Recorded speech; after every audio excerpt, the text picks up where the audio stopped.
2004년 1월 26일 저녁 6시경 신고 전화가 걸려옵니다. 엄마가 며칠째 집에 안 들어와요. 전화도 계속 안 받고요. 저희 엄마 좀 찾아주세요. 학생한테 문제가 있었던 게 아니고 어머니가 없어지셨구나. 맞습니다. 엄마가 며칠 동안 집에 안 들어온 거예요? 6일이나 됐다고 했습니다. 6일이요? 마지막으로 연락된 게 1월 20일이었는데 그때가 설 연휴가 시작되기 바로 전날이었습니다. 그날 엄마랑 마지막으로 통화한 사람은 외할머니였는데요. 출근하는 엄마한테 할머니가 오늘 점심은 집에 와서 먹으라고 전화를 했는데 지금 땅을 보러 간다. 금방 집에 가겠다고 한 뒤 연락도 안 되고 집에 들어오지도 않았다고 했습니다. 땅을 보러 간다라고 한 거는 하시는 일이 부동산 쪽 일을 하시는 분인가?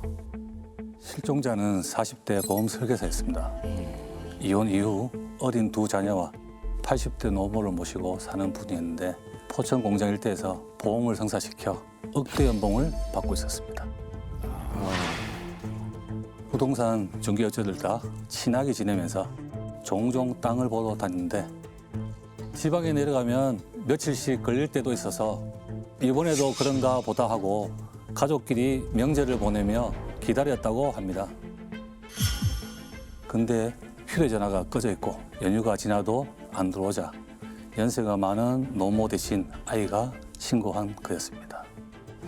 혹시 가출은 아닐까요? 어머님도 딸이 애들을 두고 가출할 리가 없다고 하셨고요. 저희도 단순 가출은 아니라고 판단했습니다. 당시 매니큐어 사건 때문에 포천서 강력팀 전원이 투입되어 수사력을 분산시키던 어려운 상황이었는데 제가 실종 사건인지 단순 가출인지 그것만이라도 빨리 확인해 보겠다. 한두 명만 붙여달라고 보고를 올렸습니다. 그래서 저를 포함한 형사 3명이 수사하게 된 것입니다. 야 팀원분 전체가 아니라 3분이서 한 거구나 지금 이 사건이. 근데 포천 지역에 이제 너무 큰 사건이 있다 보니까 남는 수사력이 없었던 거죠. 일단 뭐 억대 연봉을 받는 분이니까 네. 뭐 돈을 노리고 납치를 했다든가 감금을 하고 있지 않을까라는 생각이 좀 확 들어요. 저희도 처음엔 그렇게 추정했는데요. 실종자의 휴대전화, 위치 추적을 우선 걸어놓고 통장 입출금 내역을 조회해보니 돈을 뽑은 흔적은 안 나오는 겁니다. 납치나 감금 상태면 가족들에게 협박 전화가 올만도 한데 그런 일은 전혀 없었고요. 형사님들이 가장 먼저 확인한 건 실종자의 마지막 행방이었습니다. 1월 20일을 기준으로 최근에 실종 여성을 만난 보험회사 동료들과 그리고 친한 지인들, 계약한 보험 고객까지 광범위하게 탐문을 진행을 했는데요. 용의자가 불쑥 나타납니다. 너? 보험회사 동료를 말로는 실종자가 남자친구와 여행을 간 것 같다고 하더라고요. 그 남자친구가 부동산에서 일하는 사람이라고 했어요. 그래서 저희도 바로 남자친구한테 전화부터 걸어봤습니다. 근데 남자친구가 아무렇지 않게 직접 전화를 받는 겁니다. 어? 그래서 남자친구는 뭐라고 해요? 여행을 간 적이 없다고 하더라고요. 어? 이거 뭐야? 여행을 계획하기는 했었는데 설 연휴에 지인들을 만나거나 본가에서 있었다고 주장했습니다. 그 혹시 그 남자친구의 알리바이는 어떻게 나왔나요? 만난 사람들을 자기가 다 확인시켜 줄 수 있다면서 지인들 연락처를 모두 알려줬는데요. 저희가 직접 만나 보기도 하고 위치 추적도 해봤는데 남자친구 말이 맞았습니다. 자기도 여자친구랑 며칠째 연락이 안 돼서 걱정을 하고 있었던 중이라고 했고요. 실종자의 휴대전화를 위치 추적한 결과가 나옵니다. 네. 마지막 위치는 광덕고개였고요. 1월 20일 저녁 6시 50분경 실종자의 전화기 전원은 꺼졌습니다. 6일째 실종인데 실종 당일날부터 전화기가 꺼져 있었던 거네 그러면? 그렇죠. 광덕고개가 어디인 거예요? 광덕고개는 포천에서 강원도 화천으로 이어진 도로였는데요. 급경사가 심해서 운전하기 험한 곳이더라고요.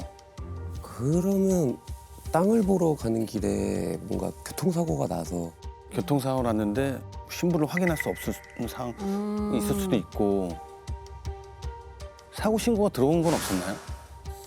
실제로 그날 실종자가 차를 몰고 나간 게 확인돼서 사고 가능성도 열어두고 조사했는데 신고가 들어온 건 없었습니다. 그래서 실종자를 찾으려고 화천의 지원을 받아 광덕고개 인근을 싹 다 뒤졌는데요. 이상하게 차량도 여성도 찾을 수가 없었습니다. 휴대전화 통신 내역을 분석한 결과가 도착하는데요. 실종 당일 실종자의 마지막 통화 기록이 오후 2시 30분경에 이미 끊어진 상태였습니다. 그러니까 전화기가 꺼진 게 6시 아까 50분이었으니까 4시간 동안 통화한 기록이 없다. 그렇죠. 그러면 그 사이에 무슨 일이 생겼다는 얘기잖아요. 그렇죠. 그러면 그 마지막으로 통화한 사람은 누구인 건가요? 서울에 사는 30대 중반 남성이었습니다. 근데 이상하게도 최근 기록으로는 실종자와 통화를 나눈 게 그날 딱 한 번뿐이더라고요. 가족과 지인들도 전혀 모르는 사람이라고 했고요. 일단 뭐 보험 설계사면 한 번 통화하는 사람들도 많을 거 아니에요. 저도 그 생각 들었어요. 네. 소개도 많이 받고 하니까 그렇죠. 고객일 수도 있고 해서 아 근데 마지막 통화라는 게 약간 좀 전 걸리거든요. 그래서 실종 당일 이 남성의 휴대전화 기지국 위치를 받아왔는데 실종자의 전화 전원이 광덕고개에서 꺼졌던 그 무렵 이 남성도 같은 기지국에서 위치가 잡히는 겁니다. 어? 같이 있었다는 거잖아요. 그러면 광덕고개 그쪽에 야, 이러면 진짜 이상해지는데. 게다가 이 남성의 전화가 이미 실종 다음 날부터 꺼져 있더라고요. 야, 이것이 이렇게 지네. 이러면 완전 의심스럽죠. 그렇죠. 네. 지금부터 실종자와 마지막으로 통화를 나눈 남성을 A라고 부를게요. 네, A씨. 일단 실종 당일에 같이 있었고요. 기지국을 보면 다음 날 전화기가 꺼진 상황은 정말 유력한 용의자로 볼 만한 상황이긴 하죠. 근데 궁금한 게 최근에 통화 기록은 한 번밖에 없었지만 혹시 A가 실종자 관련해서 면식이 있었다라는 이런 수사 기록은 없었던 건가요? 저도 그게 의문이라 A의 과거 행적을 조사했는데요. 몇 년 전쯤 A가 실종자한테 자동차 보험을 들었던 게 확인이 되었습니다. 보험을 들었던 사람이구나. 포천 공장에서 단체로 가입했던 거라 확인해 보니 A가 그 공장에서 일을 했더라고요. 실종자가 공장 일대에서 억대 연봉 보험 설계사로 유명했다 보니 A가 그걸 알고서 접근을 할 수 있다는 판단이 됐습니다. 그래서 저희는 유력 용의자일 가능성이 있다고 보고 바로 A의 거주지로 갔습니다. 아 근데 오래전에 한 번 본 사람인데 범행을 저지르려고 갑자기 접근한 건가? 그러니까 워낙 A 씨가 고액 연봉자라 그러니까 일단은 확실한 거는 A 씨와 관련된 모든 게 약간 의심스러운 상황이네요. 그 A라는 남성이 집에 있던가요? 집에 가보니 A는 없고 가족들만 있었습니다. 설 연휴 전부터 연락이 안 됐다. 명절이라 돈을 벌러 간 것 같은데 어디 간 건지는 잘 모른다고 했고요. 혹시 나타날까 해서 집 앞에서 몰래 잠복도 해봤지만 나타나지 않았습니다. 야 그럼 행방을 아는 사람이 아무도 없어요? 뭐 이렇게 없을 수가 있나? 가족을 통해서 최근까지 동대문 시장에서 옷 장사를 했다는 얘기를 들어서 거기도 찾아가 봤는데요. 주변 상인들도 그 사람 가게가 잘 안 돼서 문을 닫았다. 그 뒤로는 잘 안 보이더라 하면서 모르는 눈치였습니다. 야 어디로 사라진 거야? 만약에 그 A라는 사람이 진짜 범인이라면 핸드폰도 끄고 도망간 거 아니에요? 그게 좀 안 맞는 게 은행에서 돈을 인출하는 것도 하나도 없다고 그랬잖아요. 아까 강사님이. 그럼 진짜 돈을 노린 강도는 맞을까요? 근데 이게 또 다 우연의 일치는 또 아닌 것 같거든요. 뭐가 분명히 있어야 되는데 지금. 그러니까 일단은 A를 만나 이 모든 것들을 확인해 볼 필요가 있었잖아요. 그렇죠, 그렇죠. 실종 신고가 들어온 지 보름째 되던 날 서울 서부에 있는 한 경찰서로부터 다급한 전화가 걸려옵니다. 갑자기 서울에서요? 서울에서 포천으로 무슨 전화였나요? 모텔에서 극단적인 선택을 해서 사망한 남성이 있는데 신원 확인을 좀 해달라고 하는 겁니다.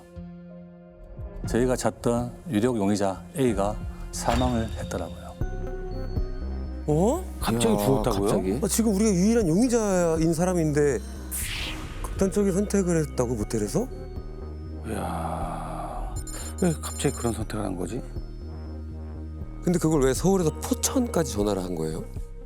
저희가 서울청에 인적 사항을 넘기고 A를 발견하면 즉시 연락해달라고 공조 요청을 미리 해둔 상태인데 그런 연락을 받게 된 것입니다. 아, 근데 A가 범인이라면 대체 왜 실종자에게 접근한 걸까요? 저희가 수사한 바로는 A한테 억대의 빚이 있었습니다. 어쩌면 그게 범행 동기가 됐고 스스로 압박감을 느낀 게 아닌가 추정됐습니다. 결국은 또 돈 때문인 것 같은데. 근데 지금 상황이 본인한테 더 이상 그 이야기를 들을 수 있는 상황이 아니잖아요. 그렇죠. 들을 수가 없는 상황이 되어버렸잖아요. 그렇죠. 이 사건은 이대로 그냥 끝나는 건가요? 아니죠. 지금 가장 중요한 거는 실종자를 찾는 게 지금 가장 우선이기 때문에 수사가 지금 다시 또 원점에서 전개가 돼야 되겠죠. 다시 시작이구나. 맞습니다. 수사는 계속됩니다. 결국 증발한 것만 같던 실종자의 흔적들이 실종 17일 만에 뒤늦게 하나 둘씩 드러나기 시작합니다. 실종자의 흔적이요? 그렇죠. 뭐가 나왔어요? 실종자가 직접 몰고 나갔던 차량이 발견됩니다. 아, 차량이요? 와, 그 17일이 지나서? 그럼 그게 어디서 발견이 된 건가요? 광덕곡의 10km 떨어진 공원에서 세워져 있었는데요. 차가 며칠 동안 계속 주차되어 있는 게 수상해서 순찰하던 경찰이 차량 조회를 했는데 그게 실종 신고가 들어간 여성의 차량이라 저희 팀으로 연락이 들어온 거였습니다. 차 안에서는 뭐가 이렇게 나왔나요? 안타깝게도 차 뒷좌석에서 혈흔 3점이 나왔습니다. 조수석 시트 위에서는 발자국이 하나 발견됐고요. 그리고 차량이 발견된 곳으로부터 역으로 광덕고기까지 도로를 수색해 봤는데요. 도로변에서 실종자의 명함과 통장, 수첩, 볼펜, 그리고 피 묻은 수건이 발견됐습니다. 달리던 차량의 조수석 방향에서 버린 걸로 추정됐고요. 근데 어찌됐건 지금 굉장히 중요한 지점이 나왔어요. 최소한 공범이 한 명 더 있다는 얘기잖아요. 지금 왜냐면 달리는 차량의 조수석 쪽에서 지금 그 실종자의 물건들이 버려져 있잖아요. 그러면 운전하는 사람은 따로 있고 그래서 버린 사람이 따로 있었다 이런 가능성이 높죠. 맞습니다. 저도 공범이 있을 거라고 판단됐습니다. 게다가 실종자 차량에서 혈흔도 나오고 피 묻은 수건까지 나오니까 그때부터 이 가족들을 어떻게 봐야 할지 모르겠더라고요.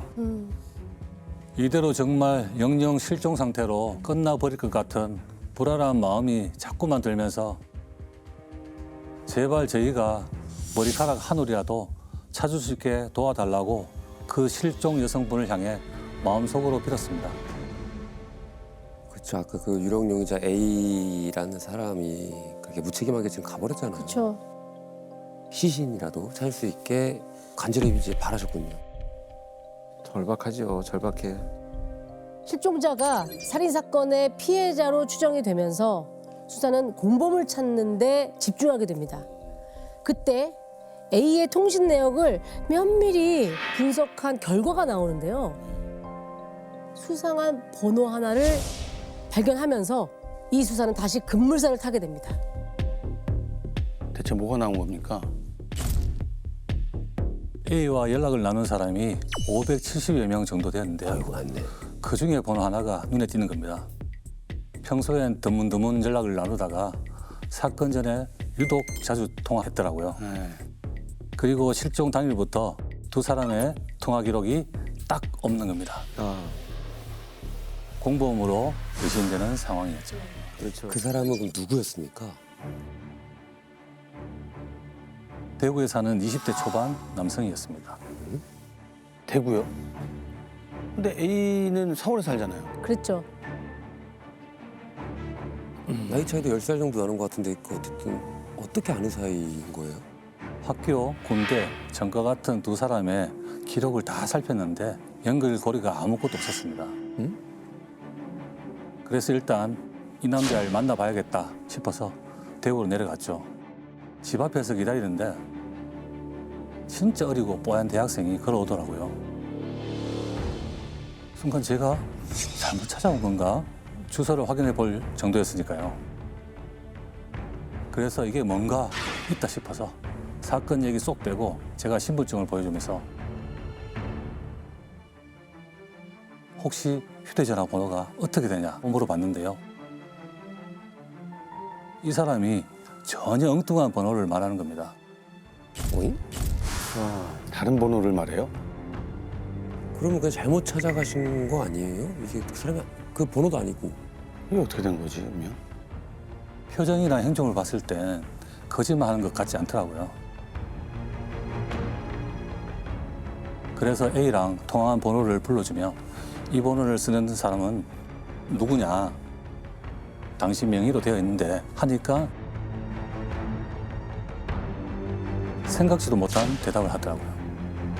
알긴 아는 사람이었나 보네요. 그러면 그러니까. 누구였어요? 사촌 누나랑 곧 결혼할 남자친구 번호라고 하는 겁니다.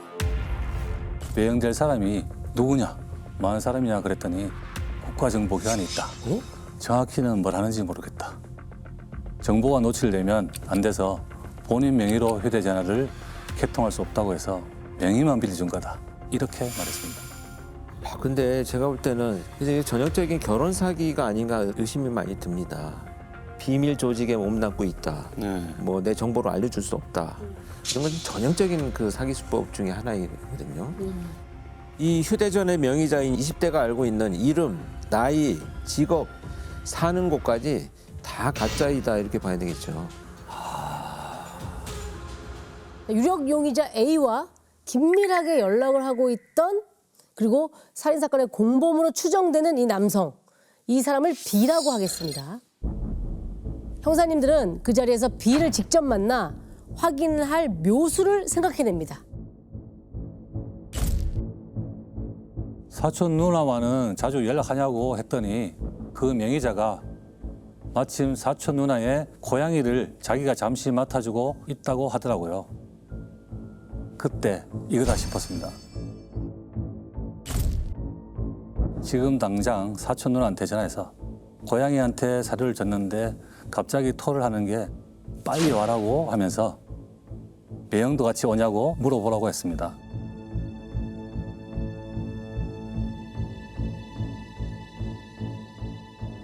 근데 그날 저녁에 당장 예비 신랑을 데리고 오겠다고 하는 겁니다. 걸려들었네. 걸려들었어. 네. 일단 다행히 걸려들었어. 야, 형사님이 그 순간적인 순발력으로 지금 이런 판단 내리신 건데 와 대단하시네요. 대단하신 거지. 근데 그 국가정보기관에서 일한다는 그 예비 신랑 맞나요? 저녁 6시쯤 되니까 딱 그놈이 오는 겁니다. 저희 팀장님이랑 행인인 척하면서 그 남자 쪽으로 거리를 좁혀가면서 걷고 있었는데 딱 1m 앞에 두고 갑자기 돌아서서 딴 데로 세워버리더라고요. 그래서 전력 질주해서 쫓아갔더니 공중전화 부스로 들어가길래 둘이서 몸으로 막았죠. 그랬더니 내가 아니면 어떡할래? 책임 다 줄 수 있냐? 이런 소리를 지르더라고요. 그래서 내가 책임질 수 있다. 가자 하고 바로 수갑 채워서 경찰서로 데리고 왔습니다. 본인이 당당하면 왜 그러세요? 무슨 일이 되는데 공중전화 부스 들어가서 책임질 수 있나? 네. 왜 왔는지 알기 때문에 왜 왔냐고 물어볼 필요가 없었겠죠. 다 알고 있었겠군요. 네, 그렇기 때문에 시작부터 우기고 보는 거죠. 그렇죠. 나는 범인이 아니다. 네. 우기고 보는 거죠. 근데 지금 B라는 사람이 확실히 지금 범인인지 아닌지 모르는 상황 아닌가요? 저희가 잠복 중에 B의 휴대전화 위치 추적 결과를 받았는데 실종 당일 A와 동선이 정확하게 일치하더라고요. 공범인 게 확실한 상황이었습니다. B의 진짜 정체는 뭡니까? 자, B는요. 네. 하남에 살고 있는 30대 중반 남성이고요. 하나면. 국가정보기관에서 일하고 있다는 건 역시나 거짓말이고요. 거짓말이지. 실제로는 백수였습니다. 신용불량자의 과거, 사기를 저지른 사기 전과까지 있었고요. A와는 과거에 같은 교도소 동기로 만나서 출소 후에 동대문에서 같이 일도 했다고 합니다. 아이고 이런 참. 사기 전과의 교도소 동기요? 네. 야, 형사님이 이놈 안 잡았으면은 여성분 사기 결혼 당할 뻔했네. 그렇죠. 그러네. 그럼 또 뭔가 피해자가 엄청 나왔을 거 아니에요? 그렇죠. 그래서 그 B라는 사람 범행을 인정했나요? 아니요. 저희는 실종자가 이미 살해된 걸로 보고 단도직입적으로 사체는 어디 있냐, 왜 죽였냐 물어봤는데요. 뻔뻔하게 계속 모른다고만 했습니다. 그러겠지. 그러면 공범이 죽은 걸 알고 있었던 건가? 우리가 늘 이 용감 형사 하다 보면 그냥 모른다고 계속 우기면 되는 줄 아는 놈들 있잖아요. 그런 유형 아닐까요? 어림없죠. 저희가 포천에 데리고 오자마자 새벽 4시까지 계속 같은 질문만 던지니까 지쳤는지 결국 자백했습니다.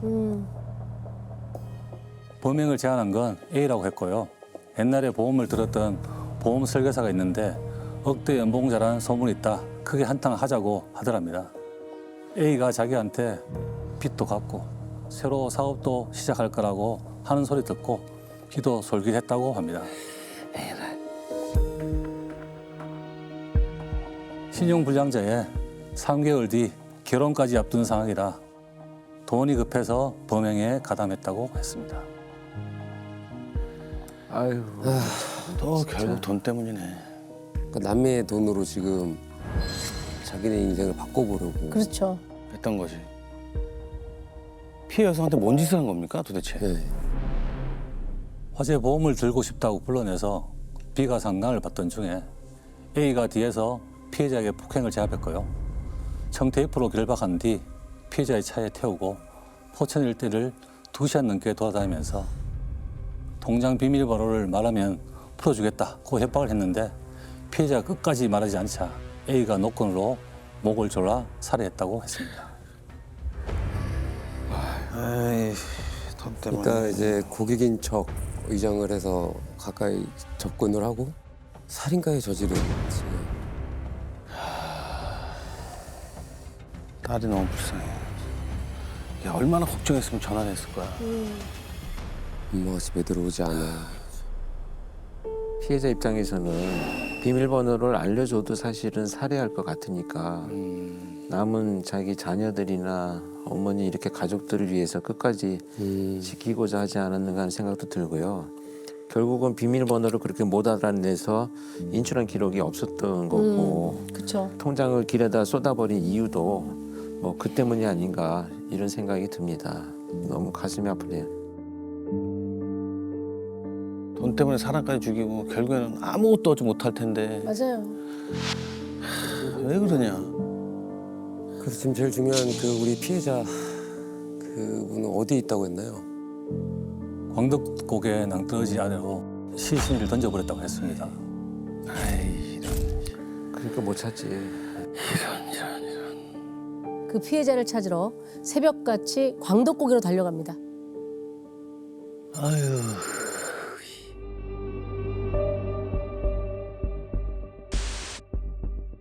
아유. 아이고 완전 뭐야. 낭떠러지네.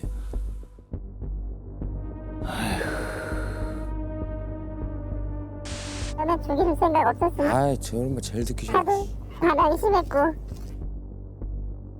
저거 우는 것도 연기예요, 연기. 아, 당연히 반항을 할 수밖에 없지. 니들이 그렇게 하니까 반항을 한 거지. 야, 참. 야, 저기다가 그냥 던졌다고? 네. 저기 시신 찾기도 쉽지 않았을 것 같아요. 겨울이라 눈이 많이 쌓여 있어서 찾지도 네. 못했습니다. 눈 덮여 있으니까 못 찾죠. 보이지도 않는 거지. 보이지도 않고. 전날 보시다시피 안개가 자욱하고 눈도 조금 내렸는데요.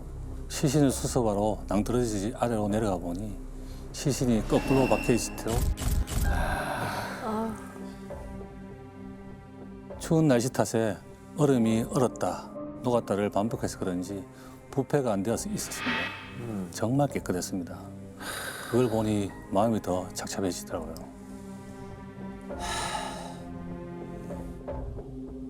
돌아가자마자 비한테 왜 살인까지 한 거냐고 다시 한번 물어보고 싶었습니다. 근데 역시나 계속해서 전부 A 탓이다. 피해자를 살해한 것도 A다. 자기는 시키는 대로 했을 뿐 운전대만 잡았다고 주장하더라고요. B가 갑자기 내 말이 진짜인지 거짓말인지 확인해 줄 사람이 있다 하더라고요. 야, 진짜 이거 Z까지 나오겠어? A, B, C 되면. 이 사건 복잡한데. 누구예요? 공범이 하나 더 있다고 했습니다.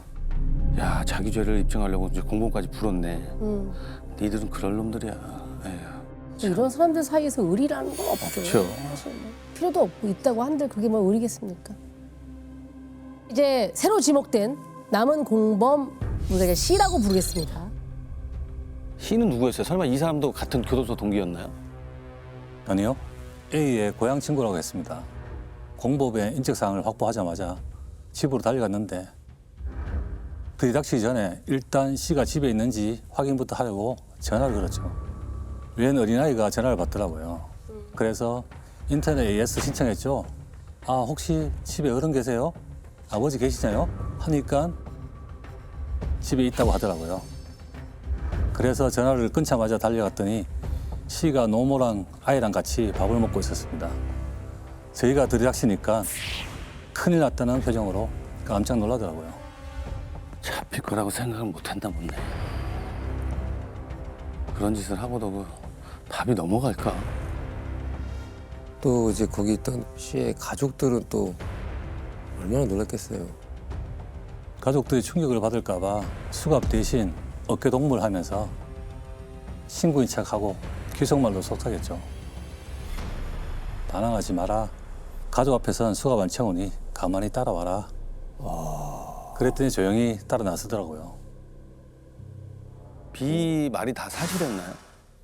B의 말이 사실인지 확인하려고 B가 이미 잡혔던 사실을 얘기하지 않고 다 안다. 보험 사기사를 어떻게 했는지 이야기해봐라. 했더니 순순히 자백했습니다. 그 내용이 전부 B가 말한 거랑 다 똑같은데요. 딱 하나 다른 게 있었습니다. 그게 뭔데요? C도 자기는 운전대만 잡았다고 주장하더라고요. 뭐야, 서로 자기네들 운전 그럼 운전은 뭐 두 명이서 어떻게 해? 약간 미리 계산한 시나리오처럼 흘러가는데요. 두 사람이 진술을 종합해보니 망을 보고 운전대를 잡은 건 C였던 걸로 확인됐습니다. 범행을 계획하고 피해자를 죽인 건 A가 맞았고 그 과정에서 B가 적극적으로 가담한 사실까지 밝혀냈습니다. 범행 10일 전쯤에 계획을 세워뒀더라고요. 정말 철저하게 계획을 세운 게 지금 명절 연휴 전날이잖아요. 네. 만약에 안 온다고 신고가 돼도 수사하기가 되게 힘들거든요. 연휴에는 수사팀에서. 여러 가지 영장 발부나 개인적인 어떤 은행 계좌 확인이나 이런 것들이 맞아요. 공휴일이니까. 다 어려워요. 아마 그런 것도 계획에 다 포함이 되지 않았는가 싶어요. 재판 결과는 어떻게 됐습니까?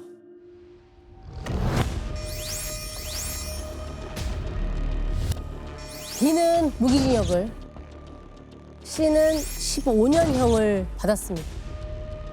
이후 피의자들이 항소와 상고를 했지만 모두 기각됐습니다. 당연히 그래야지. 이때 당시 씨는 초범행기에 참작되었는 건데요.